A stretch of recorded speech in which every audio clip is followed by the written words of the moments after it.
Hello and welcome to New Europe Studios, where you can watch us make the news. Today I'm speaking with Dr. Mae Jemison, who's the principal of the 100-Year Starship.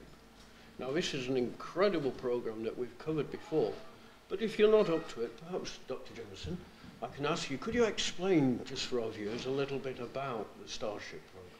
So 100-Year Starship is about making sure the capabilities to send humans to another star for human travel beyond our solar system to another star existed within the next 100 years.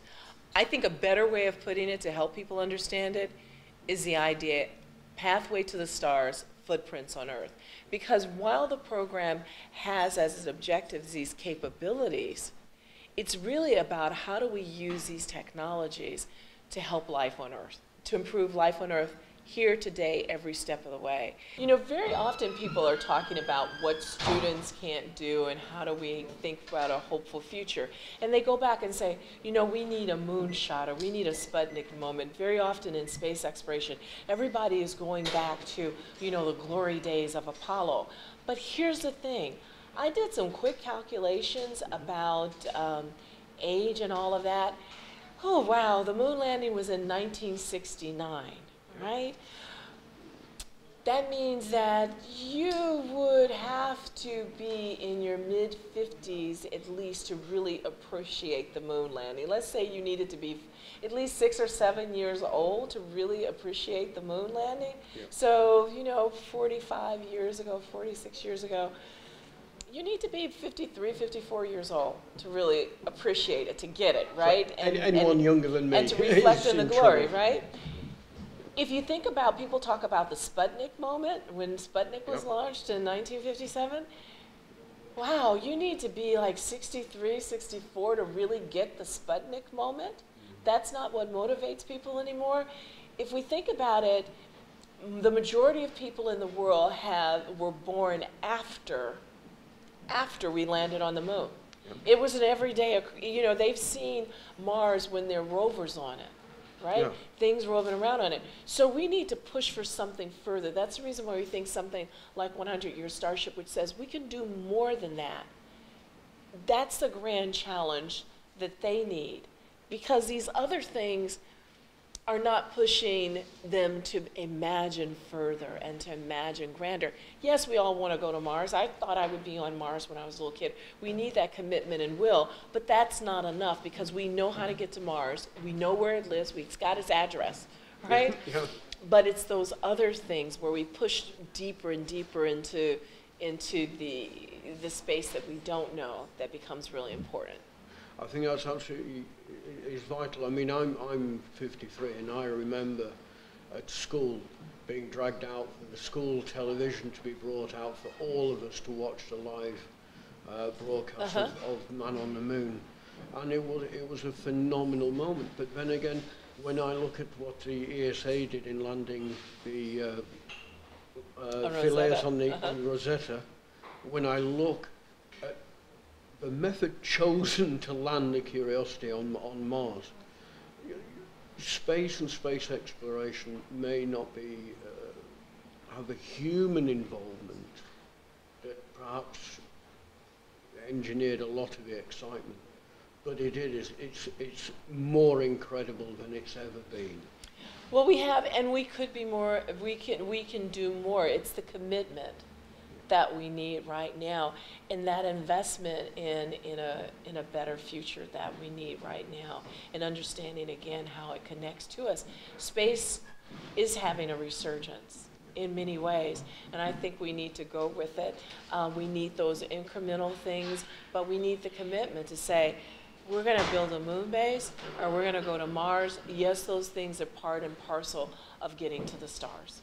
Absolutely, and let's hope we do get the long-term commitment and the real understanding that we need to do this. And everybody has to be included. Yeah. So we shouldn't have people thinking that they're going to be left behind. Yeah. We're all got to be involved in it. It has to be global. Our idea is that really by pushing for something extraordinary, that you start to develop the kinds of capabilities we need right now. So, an example, to be able to go to another star. say even if we're able to get close to light speed, like a 10% of light speed, it's going to take 50 years to get to our closest neighboring star. You're going to have tremendous amounts of sustainability to do that. You're going to have to learn a lot about growing food, about materials and things like that, because you have this closed system. You're not going to be able to stop and get groceries, right? You're not going to be able to carry enough food for 1,000 people. You're going to have to make clothing on the way, and all those materials have to be recycled. So we have to learn a lot more about the robustness of sustainable technology and design. Okay. I mean, this is what I mean, is why I find it so inspirational, is that you're talking about something that many people would argue that humanity needs, is to get off this planet at some point. But you're bringing it down to right down today. This is a project that says, what can we do today that will prepare us for this tremendous adventure in 100 years' time? Is that correct? Right. So we don't have a launch date. We just know that the environment, the capabilities just exist. But let me tell you something about this idea that we're going to all leave the planet. We're not going to all leave the planet. The reality is yes, as humans, as a species, as earthlings, in some kind of way we have to expand beyond this planet where we were born. But the reality is most of us are going to be here for, the next 100,000 years. Most earthlings are going to be on Earth.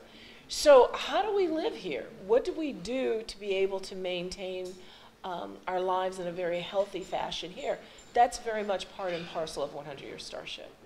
And the other thing that I do like about the project is that it puts our individual lives into a continuum.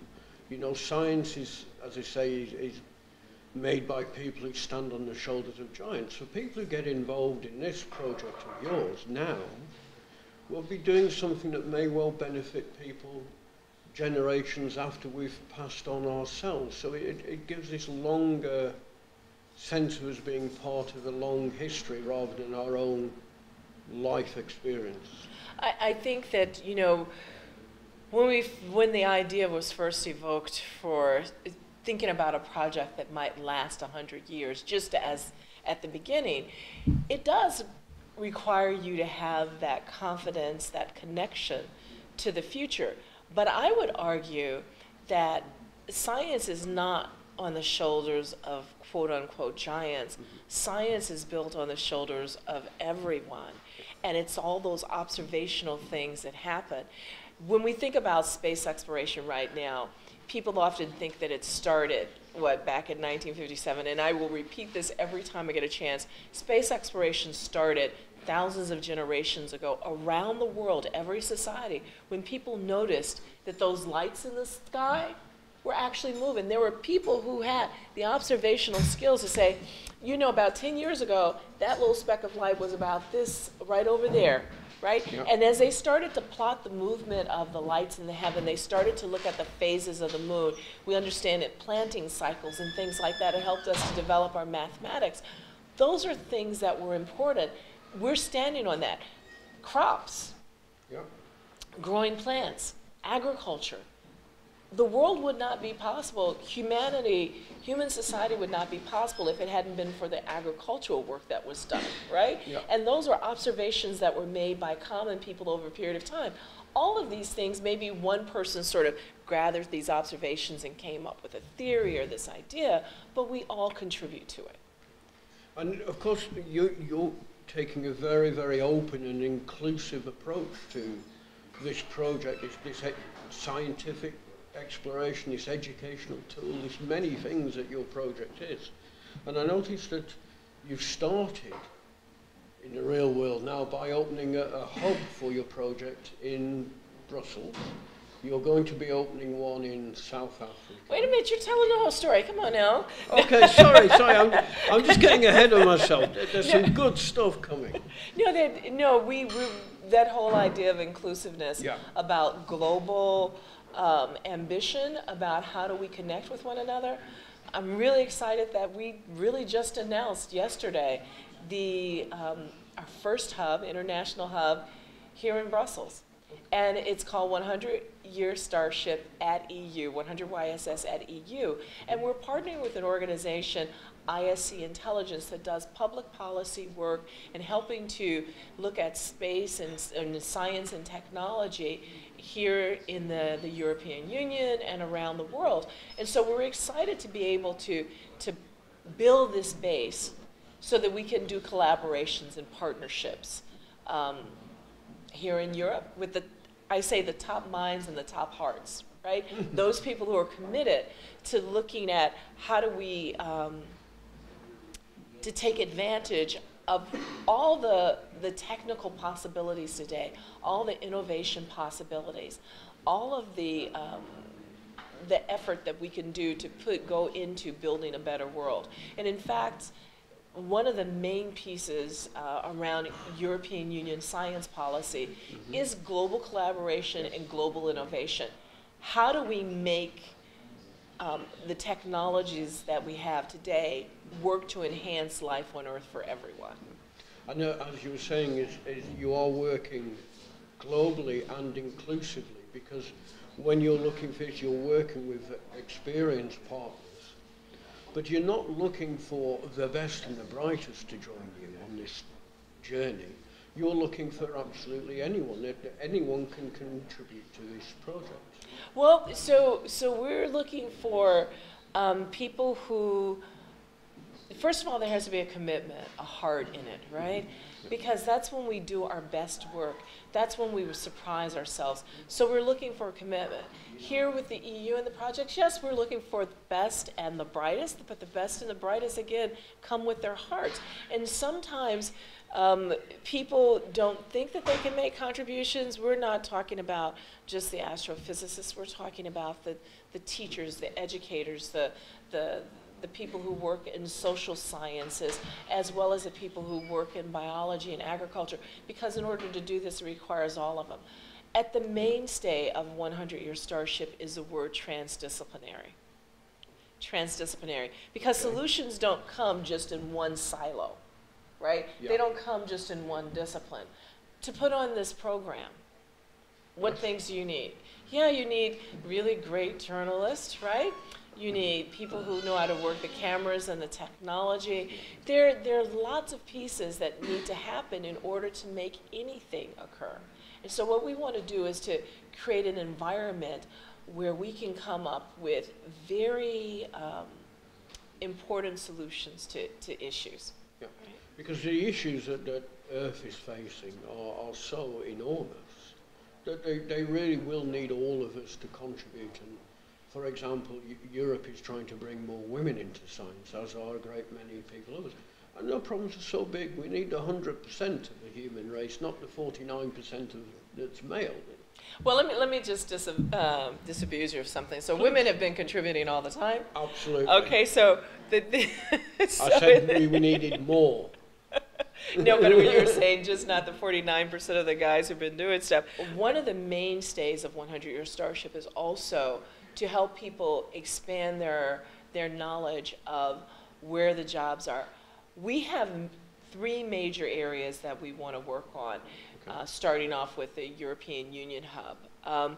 One of them is STEM capacity building, science, technology, engineering, mathematics capacity building. There's a whole idea of using computer modeling for human physiology, which I'll talk about, and also ideas around how do you use remote sensing to work for developing countries to help enhance life there. But let's go back to the STEM capacity building. Many times when folks think about a job in science, they think that it's the research or the 4-year degree, right? Yeah. But the majority of jobs in science fields in high-tech companies in the United States, and I think around the world, are actually filled by people who have 4-year degrees or less, many times 2-year degrees or less. In fact, one of the things I always go back to is this orange flight suit picture. The picture that hangs around of me on the internet is in the orange flight suit holding a helmet, right? Yeah. Yes. That orange flight suit was my life, right? That's the launch and entry suit that my life depended on. It was actually maintained and managed by my suit tech, a young woman.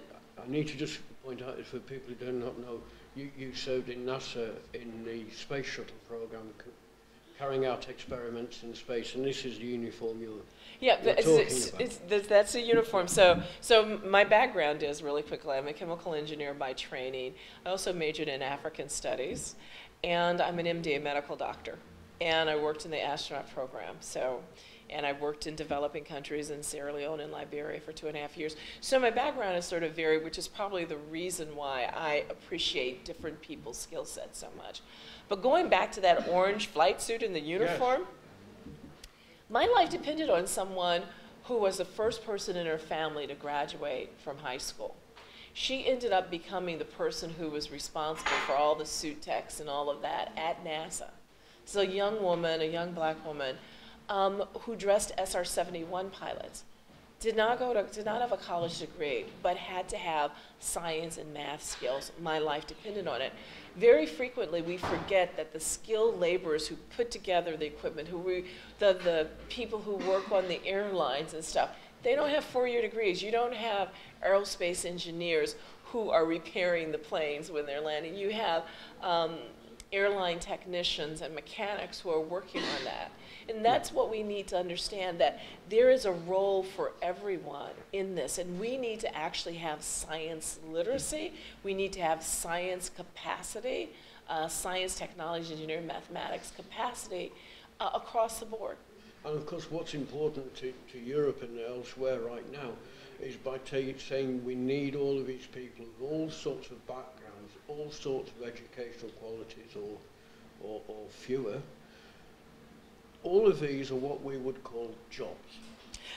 There's another term for it, right? Yeah, and these are something that has been in too short a supply for too long in Europe, and we're making a real effort to use innovation and science and discovery to create more jobs. And what you're saying is that because you're taking an inclusive view, you're looking at a wider world of opportunities for people than perhaps we may think when we're discussing jobs in science. Well, one of the things I believe also happens is when people start one of the things that I also believe happens is that when we look at where the jobs are coming from, we have a tendency right now to look at traditional industries. Yeah. And in fact, we keep pulling back and wanting everything to be in a traditional industry when the world is really wide open. People talk about the fact that students are coming up are going to be working in industries we didn't even think of before. But that's only going to happen is if we start thinking of them. Yeah.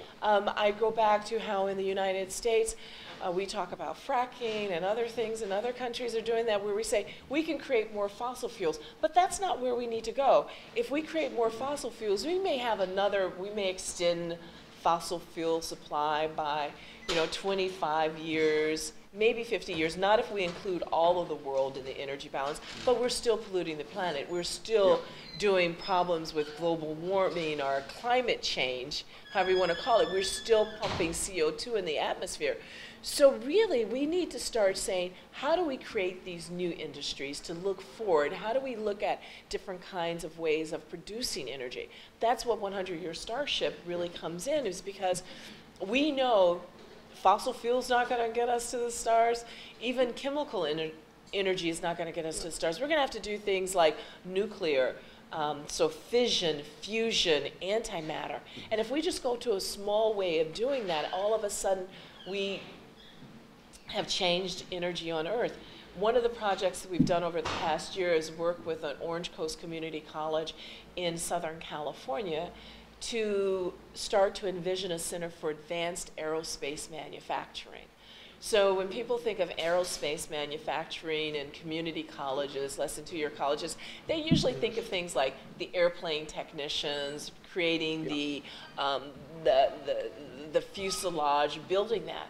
But aerospace manufacturing in the future, we're going to change it to space and aviation.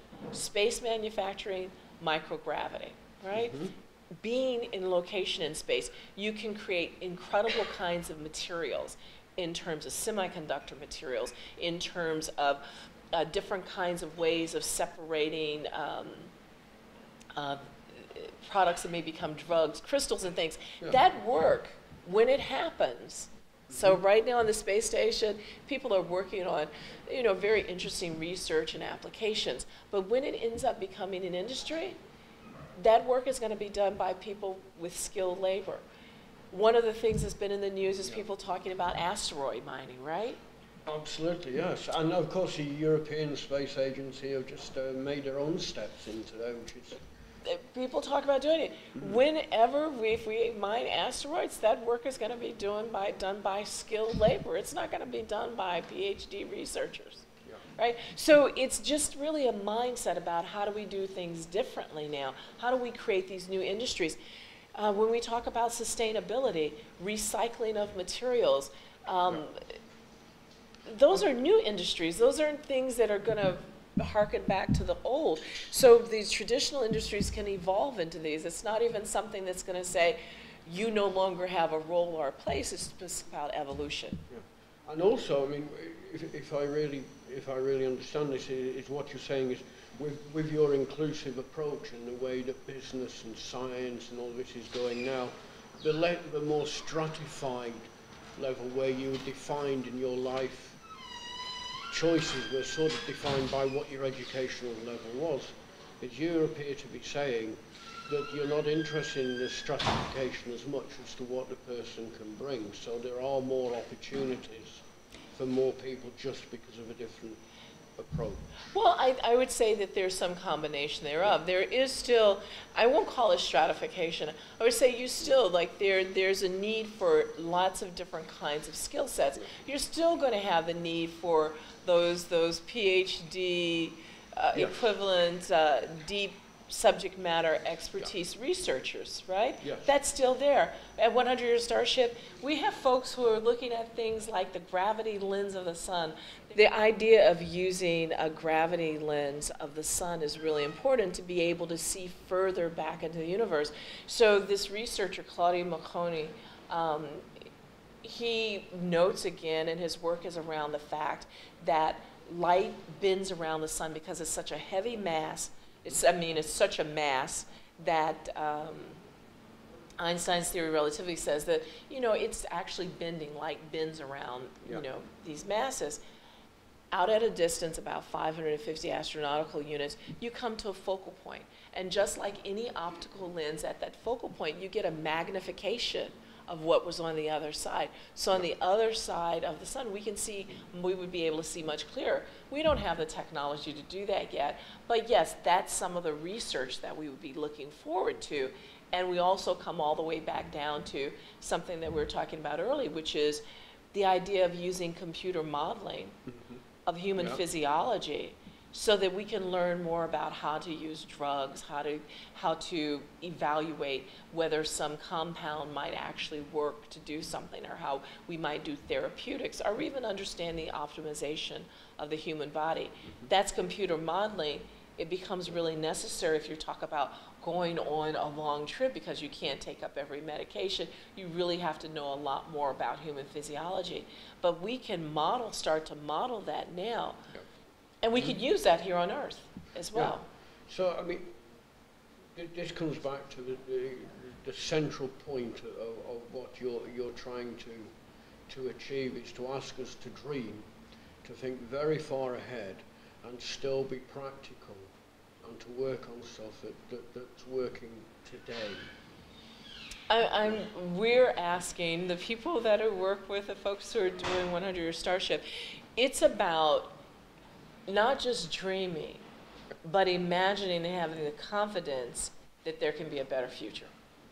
There's a difference. So Paul Valery said the best way to make a dream come true is to wake up. So figuring out that yes, these things can happen, to have confidence in it. So what we're doing right now is to try to come up with ways of getting people involved. Here in Europe with the European Union, 3 concrete projects around computer modeling of human physiology, around STEM capacity building, outreach, helping people to think about science differently and to know that they can be a part of it, that is accessible, and also the area around using remote sensing to help in land management and other things so that people feel comfortable with space. We walk around with space technology in our pocket every day. I bet most of the people who are sitting here listening to this have space technology in their pocket. It's called their global positioning satellite on their phone, the GPS, the weather, all of those kinds of things are where they actually have a space receiver in their phone, in their pocket. We want people to feel comfortable with this and also think about that better future. So we talk about it, you know, pursuing the extraordinary builds a better world today. Yeah. And I must agree with you with that wholeheartedly. Just the other day I was looking at my little tablet I've got here, and I was just thinking, you know, this is a Hitchhiker's Guide to the Galaxy, made real, isn't it? So we've been in a very difficult position here in Europe, where we've been very concerned, very inward looking, and we've lost some of our vision and some of our confidence. And we hear a lot about words like disruption and innovation. But what I think this project and yourself does, Doctor, is take these concepts and words that we hear a lot about and make them real. You know, and you're saying very clearly that innovation and investment in innovation will produce a better world. Well, I think that investment in ourselves produces a better world, and belief in ourselves and believing in a brighter future. Well, Dr. Jemison, thank you very much for coming to speak to us. We wish you all the best, and we hope we will see you again, keeping us updated on the project. Absolutely. So 100 YSS at EU is one of the things that we're very, very proud of. And we're proud, again, as you said, that we're going to be looking at doing things in South Africa and building these hubs around the world so that we have a global ambition and a global confidence that we're going to evolve as a species. And as our shared humanity. For sure. Thank you very much, Doctor. Very welcome.